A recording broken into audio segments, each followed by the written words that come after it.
दुनिया का बच्चा बच्चा जानता है कि पाकिस्तान आतंकियों को पालता है। आज भी हजारों आतंकी पाकिस्तान में खुले घूम रहे हैं। उसे लगता है कि दुनिया के सामने वो आकर ये बोल देगा कि नहीं जी, हम आतंकी नहीं पाल रहे, तो लोग मान लेंगे। लेकिन भैया, बकरे की अम्मा कब तक खैर मनाएगी? आखिर पाकिस्तान के इस झूठ पर उसे जमकर लताड़ा गया है। ये फटकार किसी और ने नहीं बल्कि फाइनेंशियल एक्शन टास्क फोर्स यानी कि FATF ने लगाई है। दरअसल ग्लोबल टेरर फंडिंग वॉचडॉग संस्था FATF ने पाकिस्तान को कड़ी चेतावनी दी है कि ग्रे लिस्ट से निकाल देने का मतलब ये नहीं है कि टेरर फंडिंग के लिए छूट दे दी गई है। पेरिस में हुई FATF की मीटिंग में फाइनेंशियल एक्शन टास्क फोर्स की अध्यक्ष एलिसा डी आंद्रा माद्राजो ने साफ कहा कि ग्रे लिस्ट से बाहर आना पाकिस्तान को आतंकी फंडिंग या मनी लॉन्ड्रिंग से सुरक्षा की गारंटी नहीं देता। यानी FATF का संदेश बिल्कुल साफ है कि पाकिस्तान अभी भी आतंकियों को फंडिंग नेटवर्किंग से खुद को पूरी तरह अलग नहीं कर पाया।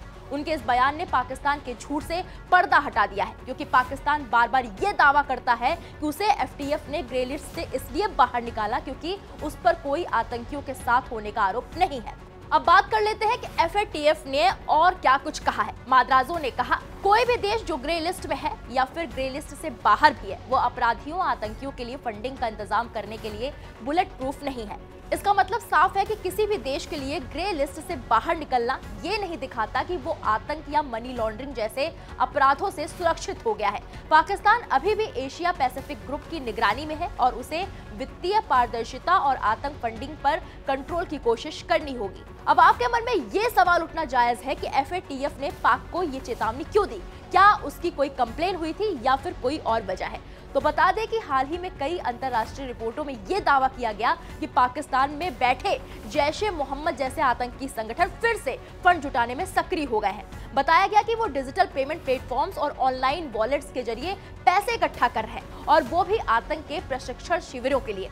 ये रिपोर्ट FATF के पास पहुंची। जैसे ही उन्हें इस बात की भनक लगी, संगठन ने पाकिस्तान को दो टूक कह दिया, फौरन कार्रवाई करो वरना दोबारा ग्रे लिस्ट में डालना पड़ सकता है। आपकी जानकारी के लिए बता दें कि पाकिस्तान को 2018 में FATF की ग्रे लिस्ट में डाला गया था, जब उस पर आतंकी संगठनों को आर्थिक मदद देने और मनी लॉन्ड्रिंग रोकने में फेल होने का आरोप लगा था। करीब 4 साल तक अंतर्राष्ट्रीय दबाव झेलने के बाद वो 2022 में ग्रे लिस्ट से बाहर आया। लेकिन अब FATF की ये सख्त चेतावनी इस ओर इशारा कर रही है कि दुनिया पाकिस्तान पर फिर से शक की निगाह से देख रही है।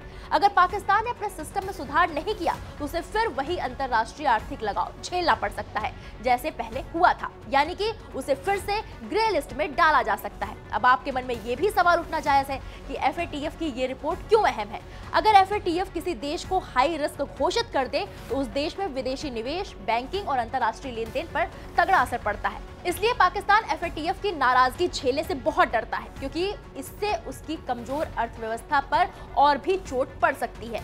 जिन लोगों को ये नहीं पता कि क्या है ग्रे लिस्ट, तो उन्हें बता दें कि फाइनेंशियल एक्शन टास्क फोर्स यानी कि FATF मनी लॉन्ड्रिंग और आतंकवाद को फंडिंग को रोकने के लिए काम करती है। इस संस्था ने एक एक्शन प्लान बनाकर देशों को दिया हुआ है। अगर देश एक्शन प्लान को लागू नहीं करते तो संस्था उनके खिलाफ एक्शन लेते हुए उन्हें ब्लैक लिस्ट और ग्रे लिस्ट में डाल देती है। साल में 3 बार फरवरी, जून और अक्टूबर में संस्था दोनों लिस्टों को अपडेट करती है, और ताजा अपडेट के मुताबिक ब्लैक लिस्ट में सिर्फ 3 देश है और ग्रे लिस्ट में 23 देश है। FATF की ग्रे लिस्ट में उन देशों को शामिल किया जाता है जो एंटी मनी लॉन्ड्रिंग और countering the financing of terrorism के लिए निर्धारित नियमों को लागू तो करते हैं, लेकिन उनमें कमजोरियां होती हैं, जिन्हें सुधारने के लिए वो क्या काम करते हैं इस पर फोर्स की निगरानी होती है। वर्तमान में ग्रे लिस्ट में 23 देश हैं, जिनमें नेपाल भी शामिल है, लेकिन ग्रे लिस्ट में शामिल देशों पर आर्थिक प्रतिबंध नहीं लगाए जाते, बल्कि निवेश, व्यापार और वित्तीय लेन देन में मुश्किलें आती हैं।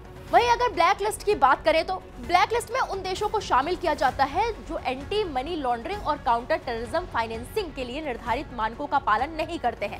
ऐसा करने से इंटरनेशनल फाइनेंशियल सिस्टम के लिए खतरा पैदा होता है, इसलिए संस्था इन देशों को अपनी ब्लैक लिस्ट में डाल देती है। इस लिस्ट में सिर्फ 3 देश ईरान, म्यांमार और नॉर्थ कोरिया शामिल हैं, क्योंकि ये तीनों देश FATF के एक्शन प्लान को पूरा करने में असफल रहे।